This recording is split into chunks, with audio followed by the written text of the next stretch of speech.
friends, my name is Alex Grekus, and I want to welcome you to the series called The Mysteries of Monterey. Now this show is dedicated to visiting ancient sites here in Monterey, California and elsewhere. Well, today is going to be a fascinating trek. We're going north. We're going to a place called Powell River, located in British Columbia, Canada. Well, the fascinating thing about our journey is that we're going to visit the ancestral lands of the First Nation people called the Tla'Amin. So I invite you to come trek with me, and let's have some fun while we're doing this together.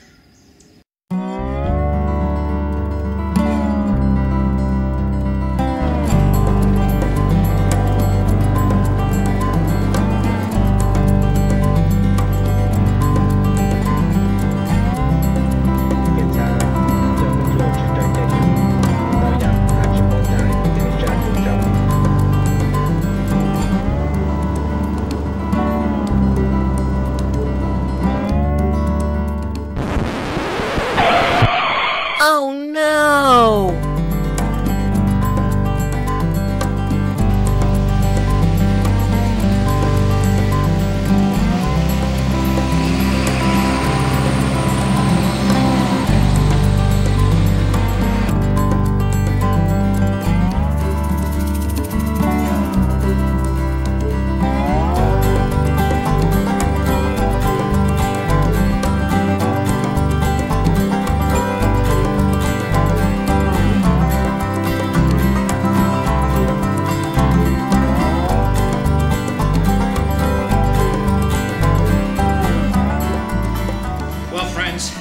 I was on a way to Powell River, and my car broke down, and I'm in a place called Canyonville, Oregon. And as proof that my car broke down, I have a bill here for $645, but I'm not deterred. Our journey's going to continue. By the way, before I leave here, that's Dr. John, okay? Well, thanks for shopping with us today. I appreciate your business. What's your address? 255 North Main here in Canyonville. Main Street in Canyonville, across the street from City Hall, off of Highway 5. And you're open 24 hours a day? You know, usually until 10 o'clock, until I get tired to go to bed. Okay, so anyways, folks, Dr. John will take care of your car if you're ever stuck in Canyonville. So let's keep on trekking.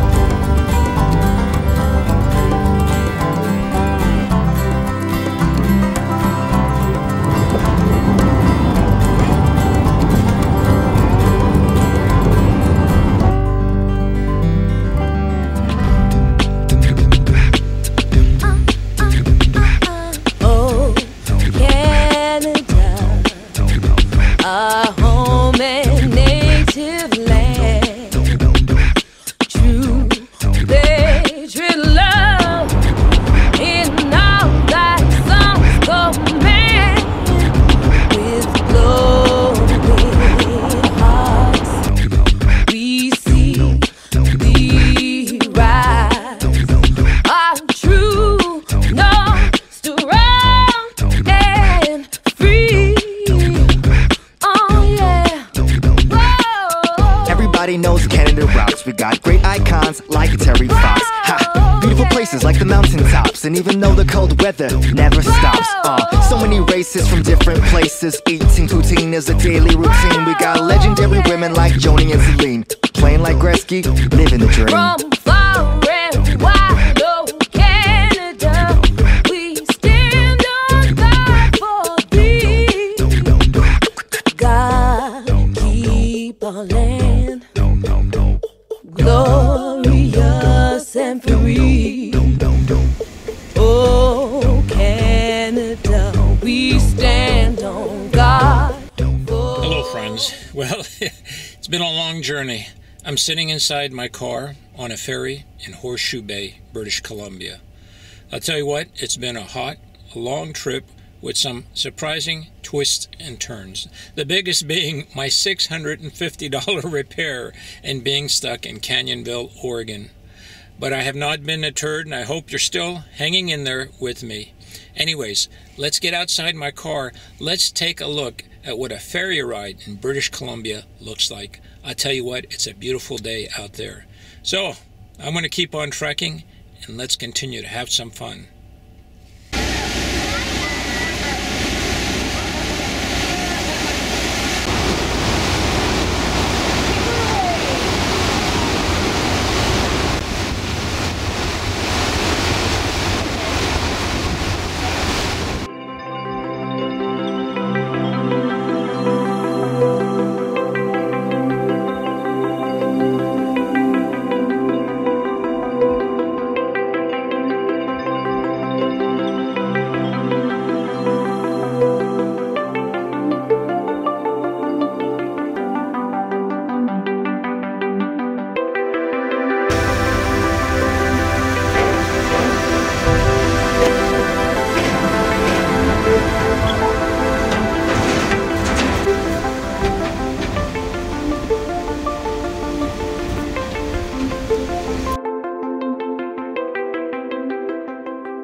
Friends, I've arrived here to Powell River in British Columbia, Canada.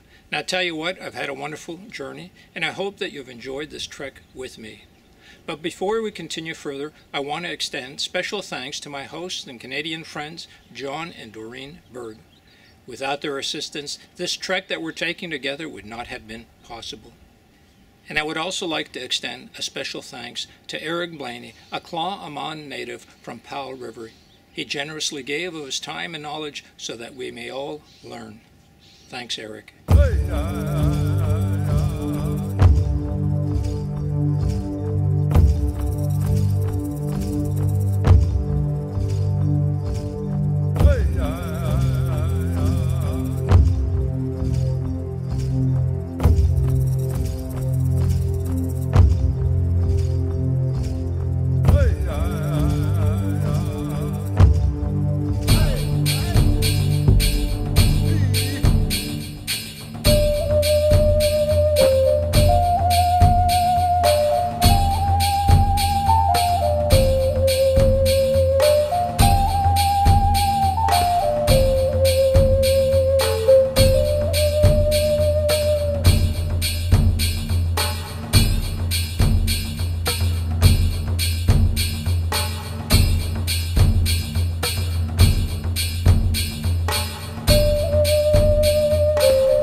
friends, this is a fantastic day in British Columbia.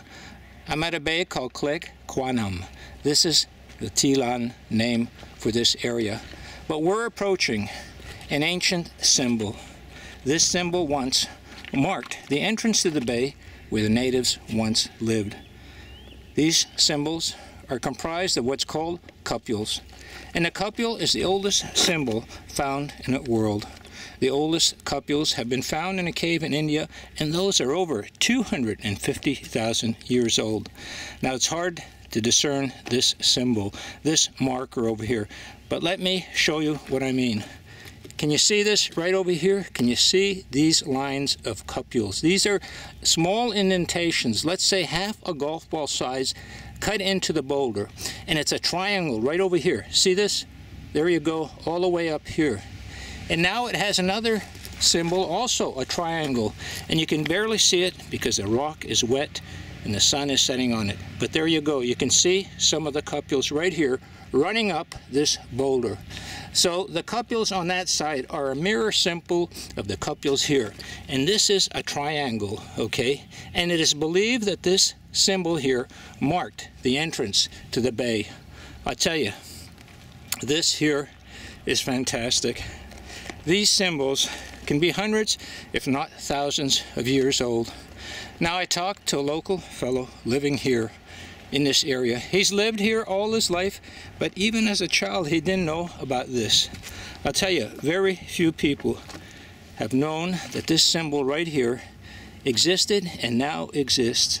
Its meaning has been lost in time, but we are so fortunate to have found it, to introduce to you the wonders that can be found here in British Columbia.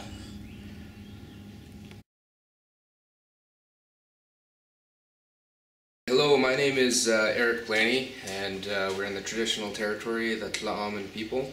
My ancestral name is Tiapthot, and it goes back many, many generations.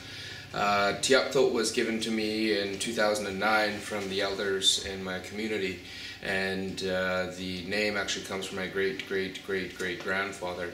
Tiapthot, we're not sure what the meaning is. The meaning of that name has been lost, but we know that it is an ancestral name that's been passed down for many, many generations. Okay, so I'm going to show you a couple of things here that our people traditionally made here in the territory. The first is the hat that I am wearing. This is a non-traditional hat, but it is made out of traditional material. It's inner bark of the cedar tree, and this was made by my sister So-San. You can also learn how to weave one of the more traditional hats, which is what I'm showing you here. And this hat right here is a traditional hat that we would wear on the canoe journey, and this is to keep you shaded. It's also to keep the rain off you. And this is a traditional Coast Salish Tla'Amin hat that we would wear on the canoe. This here is a very special piece. This is actually made out of the roots of the cedar tree, and I don't know if you could see that, but there's cherry bark. So that's cherry bark that's in there that's been used for design. And people here in the territory used to have their own designs. So when you picked up a basket, you could tell who made the basket by the type of the design in there. But these here are the raw materials. So this right here is the cedar root, so it's very strong. We could actually make waterproof baskets out of the cedar root. It's quite strenuous work in that you have to go find a spot, you find a cedar tree, and you usually take about 10 paces past the cedar tree. And then you find the root, and then you got to dig that root out, and you're looking for the straightest, longest roots. Once you get to the roots, you've got to clean the roots off after you cut it, and then you cut it into strips. And then these are the strips here. These are clean strips, so these are ready to be woven right here. Cherry bark looks like this here once it's been pulled from the tree. So we typically make a slice in the tree and we cut a long slice up. And it's very important for us to We always make an offering to the tree before we take anything from it. So we're always giving back before we take anything that we need. This here is the inner cedar bark, and this is what all of our clothing was made out of. So our hats, our skirts were made out of inner cedar bark. I just want to show you another piece here that my father just brought back from a potlatch up the coast in Bella Coola. It's a mask that it's a raven, and it was carved for my nephew, and my nephew's name is Manathe, and Manathe was born just 2 years ago, and Manathe means drummer boy, or the drum keeper. So that was my name that was given to me by the elders when I was a little kid. So I was the drum keeper for the nation. I held the songs, I taught the youth, I taught a lot of the kids how to drum, how to dance. And when he was being born, that was when I was transitioning to my man name, which is Tla'Amin. So this is Manathe's mask, and it is a raven, and he is a little trickster. But you can see how the inner cedar bark here is woven, so that will be used to keep the mask on his head. There's more inner cedar bark here used for the hair, and there's abalone inset into the eyes. So today I'll be taking you all out to a pictograph and an ancient village site out in the Copeland Islands, which is now called which was called Kukokthais, but is now called the Copeland Islands, or the locals call them the Raggeds. I'll be showing you a pictograph, and it's of a dolphin, which is a porpoise. And over the porpoise's head is an eye in the sky and a lightning bolt going down into the head of the porpoise. And over the tail is 2 eyes and a mouth. So what I've been told by the elders is that it's signifying the circle of life, and it's showing the people that it's a territorial marker, and the people that marked that spot used to hunt porpoise there. So it's really interesting in that we've done an archaeological dig just around the bay in Bliss Landing, which is a major village site, and we've found porpoise bone at about 2,600 years BP. So I think that goes, far away, and saying that our elders of today still remember a lot of the stuff that went on previously that had been passed down generation to generation. Because it doesn't look like we've hunted porpoise since 2,000 years ago. But it was really interesting to hear the story from the elder, and then find the pictograph, and then archaeologically go around the corner and find porpoise bone at 2,600 years old. So that's where we're going today.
for our people was where governance happened, names were given, weddings would take place.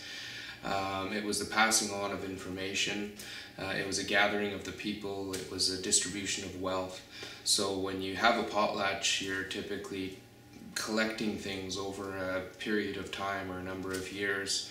And when you came together, you were giving back to your community, you were redistributing that wealth to the community. And the more stuff you gave, you were held in a higher regard in our community.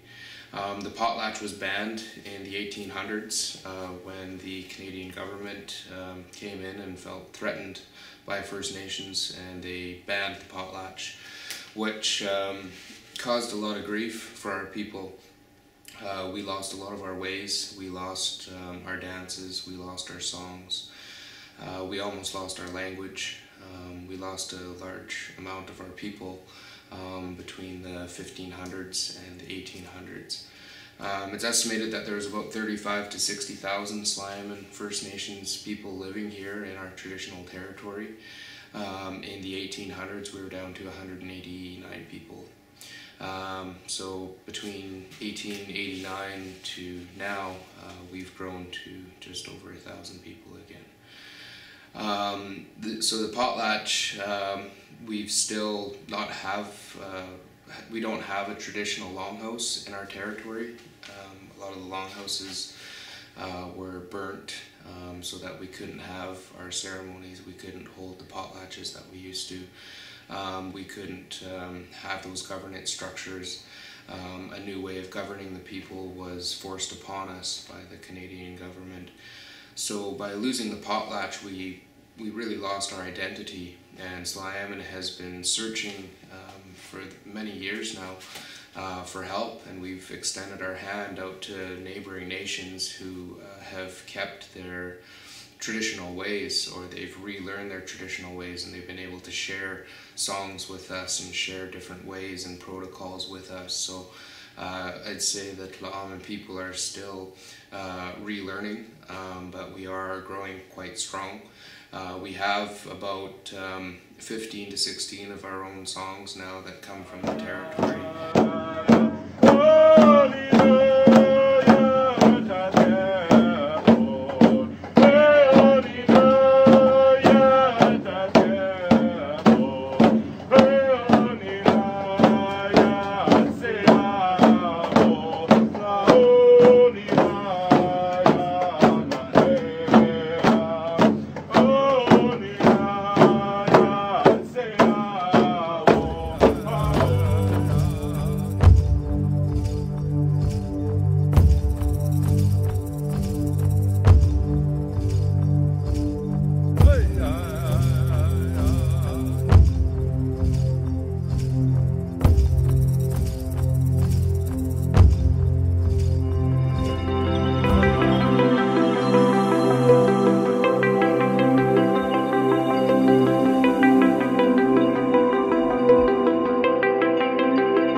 Well, friends, this is a fantastic day. I'm here in Powell River, British Columbia.